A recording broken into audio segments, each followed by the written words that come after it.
Huh? Oh, hey guys, gals, and other pals. As you know, or more likely, absolutely don't know, I am a big fan of geometry. I've said this before, and it is 100% true. I've also stated that my favorite shape is the cube, and that my favorite cube is the GameCube. However, there is one other cube that comes very close, right at second place, and that is the lapis lazuli block from Minecraft. You can laugh now. Why aren't you laughing? This is your cue to laugh. Anyway, Keijo Bar, last year's winner of the world's biggest dumbass award, have decided to analyze and take a second look at one of the most popular and fun games of all time. That being Blockcraft 3D, of course. No. I'm just kidding. That would be literal cock and ball torture. No, I'm going to be talking about Minecraft, obviously. Now, the development of Minecraft is probably pretty well known at this point, but I'm still going to rush through it and then discuss why Minecraft is an incredible game, as well as some of its flaws. The first versions of Minecraft were developed by Marcus Pearson, also known as Notch, and the game was originally named Cave Game. Now, another person that worked on Minecraft since 2010 and helped co-develop the official release was Jens Bergensten, also known as Jeb.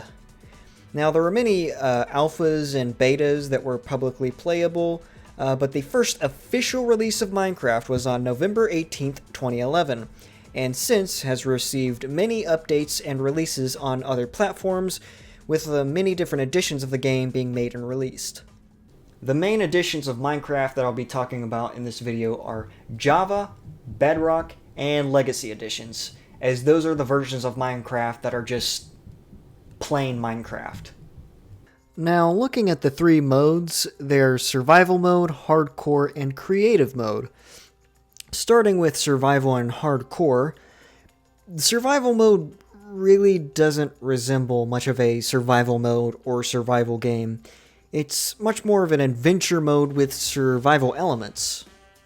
I will say that Hardcore mode actually does a pretty decent job of making it feel more like a proper survival mode or game, just because of the jump in difficulty and only one life. But it still doesn't really get rid of the enchanting, potion making, and alternate world traversing that makes Minecraft survival mode feel much more like a big, grand adventure. I think one of the best examples to show why Minecraft Survival is much more of a sandbox adventure than a survival-oriented game is the fact that you can go straight into survival and immediately start working on and finish making a grand structure, whether it be a base or some other type of structure. It is something that might take a few hours to really make something big and special, but that's also because you're making the entire thing yourself, block by block. This not only shows how much more of a free game Minecraft is, even in its survival mode, but it also perfectly encapsulates what makes this game so special. Now, continuing with survival mode, as you work to get more resources and materials to craft better tools and defense, you can also unlock ways to magically enchant your tools and armor. You can build a portal to a hellish alternate world and go on to fight a dragon. This game's survival truly is just a big adventure that starts out relatively simple and then starts to amp up. But the core of this game is the freedom. Minecraft is a sandbox game, so just because there's a whole adventure you can try to get through, you can just ignore it and do whatever the fuck your twisted mind, I mean completely normal, insane mind, just like mine, thinks of. It also doesn't matter if you do choose to play through survival mode. You carve your own path in Minecraft.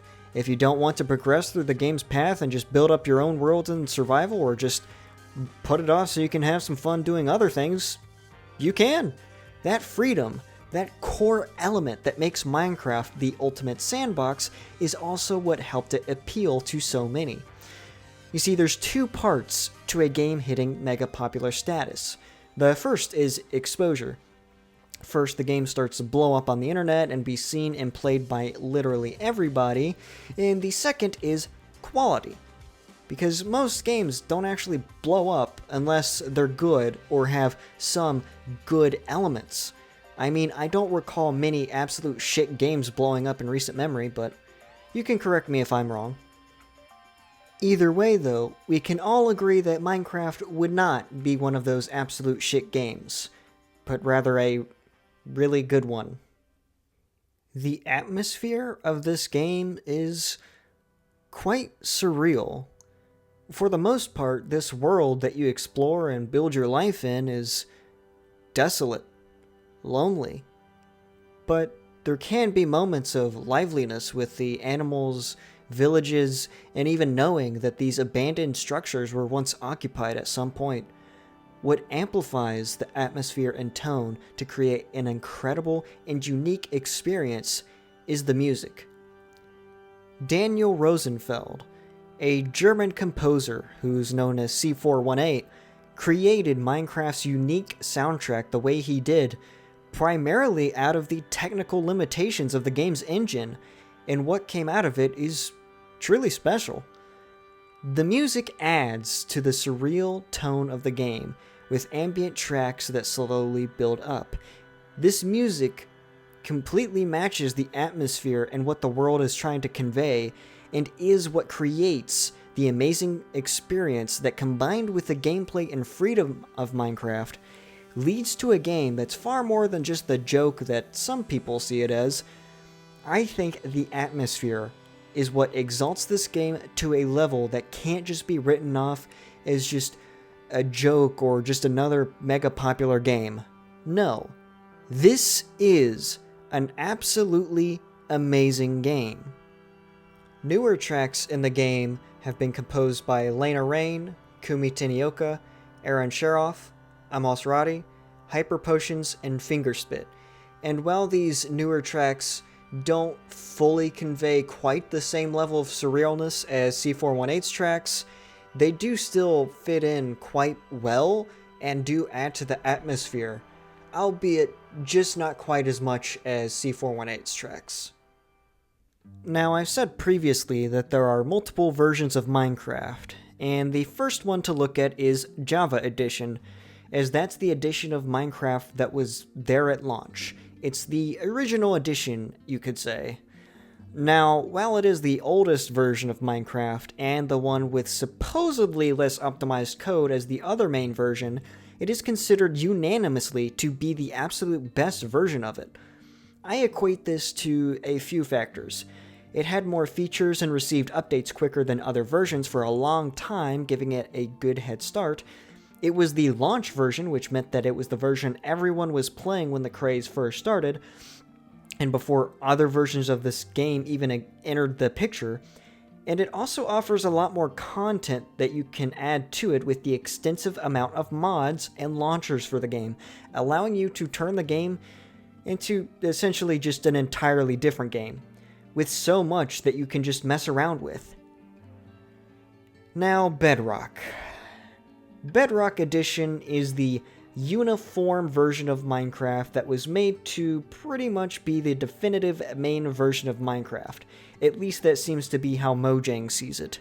It's on every modern platform. It has supposedly more optimized code, and instead of mods, it has a marketplace where you can purchase add-ons, special worlds, different texture packs, and more. With real money. It also runs very poorly on some consoles compared to the previous console versions of Minecraft, because this version wasn't specifically optimized for consoles. Now, that last part is changing, as they did make a more optimized version for PlayStation users with the PS5 version, and there's a Switch 2 version that's up and coming.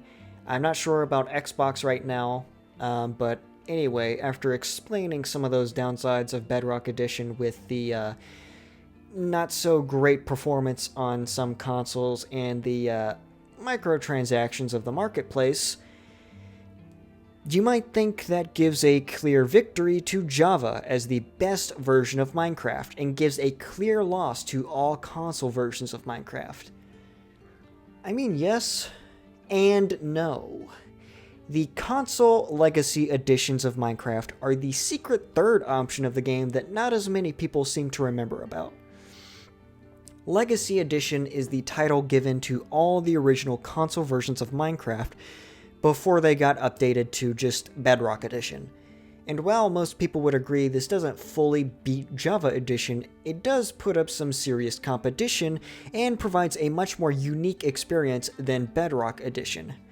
Developed by 4J Studios, the Legacy editions of Minecraft, unlike Bedrock, were properly scaled and optimized to run well on consoles with little to no performance issues. This did mean that world sizes were scaled to be small in comparison to the almost endless worlds in Java, and it also meant there was a cap on the amount of mobs you could have spawned in at one time. Despite those drawbacks though, this was and still is a very solid version of the game. And the scale actually makes it so that you're much more likely to encounter different biomes quicker and have a harder time getting lost, as there are only so many places you can go with the boundaries.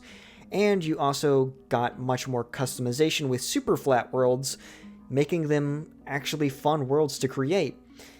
This game has a more streamlined UI and crafting system to work better with the different control method you're using with this version of the game as compared to Java. It had specially crafted tutorial worlds that taught newcomers how to actually play the game and give them their own unique world to explore. Even though this version doesn't have the many server options for online play compared to Java, it did have unique online modes that offered a very fun experience.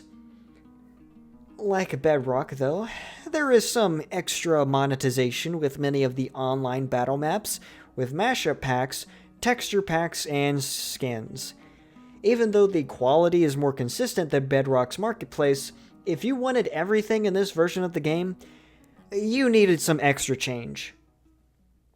That's pretty much everything there is to say about the three major versions of Minecraft, and I know what you're thinking. Why don't you talk about the other versions of Minecraft, like 3DS or Vita or Pocket Editions and blah blah blah blah blah? No! I don't feel like it, I don't have the time for it, and I would rather burn myself alive. Okay, maybe I went a little too far there, but you get the picture. Anyway, it's time to talk about some of the flaws and shortcomings of Minecraft, and then wrap it up by reaffirming how awesome and cool this game is. Now, one of the big problems with Minecraft is the repetitiveness that is also at the core of the game. To some, the open-ended free sandbox is great and fun enough to constantly engage with and go through the same motions over and over, but for some people the lack in variety of things to do, especially in the beginning, makes it too repetitive of an experience for people to go through fully and craft their own big world. Instead, people might play enough to the point where they start getting some diamonds, but then quickly run out of steam doing the same thing over and over again, leaving many people's experience with the game short and incomplete. Another problem is updates not always concurrently releasing for all versions of the game. Originally, this was a problem where Java would get updated first, and it would have lots of little extra things and features that only it had until the console versions, or now Bedrock Edition, caught up, and now leaves weird differences and extra waiting for both versions. The combat update, for example, that gives some actual depth to the fighting, only on Java. The secondary hand system or offhand system allowing you to put anything in your free left hand and giving some items more use cases, only on Java. Vibrant visuals currently, as I'm recording this, is still only on Bedrock for some reason. This update disparity leaves lots of people that play a specific version waiting indefinitely for some of the features of the other to eventually make its way over, thereby weakening both major versions of the game. By far, though, the biggest problem, which is a byproduct of the update system, is different biomes, environments, and systems feeling very outdated compared to the rest of the game. Think about the end and how one note this environment is compared to something like the Nether, which got updated to be so much more lively, varied, and interesting. Think about how much you can do with redstone, and how little there is to the enchantment system. There's just quite a few things in this game that were great when introduced, but as time goes on and the game grows more and more varied and complex, some of these things that don't get updated or changed just start to seem old and outdated. I understand it takes time to update games and that they had other things they wanted to do first, but I can't help but think about how much more complete this game would feel if everything was properly up to date. It's a genuine issue with the game that only gets worse with time and is what ends up bringing about anxious fans that continuously request for updates for these outdated things. Hey Mojang, can you guys do like an end update?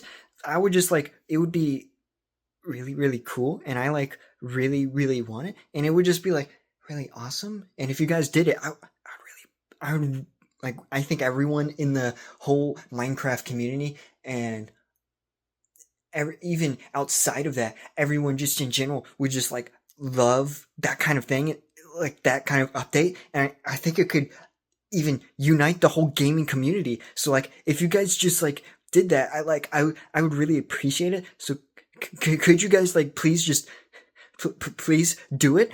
Please? Can you please do it? Oh, and also, Vibrant Visuals runs like dog shit. Now, with everything bad that I've just said about this game, it's also hard to deny its greatness. The freedom, the environments, the music. It's all just great. So much fun to be had going through survival and getting more powerful as you build grander and grander things. Creative with endless access to every resource, letting you build anything you desire without hesitation. Hardcore, a mode that's just so much more painful to die in. Like I said, it's all just great.